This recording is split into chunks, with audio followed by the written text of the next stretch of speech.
Delhi ద్వారకలోని queens valley స్కూల్కు చెందిన ఓ మాజీ విద్యార్థిని చేసిన ఆరోపణలు ఇప్పుడు సోషల్ మీడియాలో చర్చనీయాంశంగా మారాయి. 12వ తరగతి విద్యార్థినులను ఫిజికల్ ఎడ్యుకేషన్ టీచర్లు బాడీ షేమింగ్ చేశారని ఆమె ఆరోపించారు.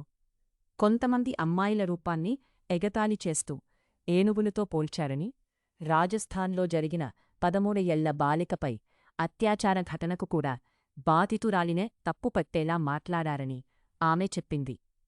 ఇది ఒక చిన్న న్యూస్లా కనిపించొచ్చు, కాని ఇలాంటి మాటలు విద్యార్థుల మనసులపై ఎంత పెద్ద ప్రభావం చూపుతాయో ఆలోచించాలి.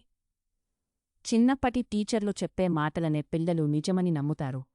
లావుగా ఉన్నవారిని పంది, ఏనుగు అని పిలవడం, సినిమాల్లో కామెడీగా చూపించడం వల్ల సమాజంలో అది సాధారణంగా మారిపోయింది.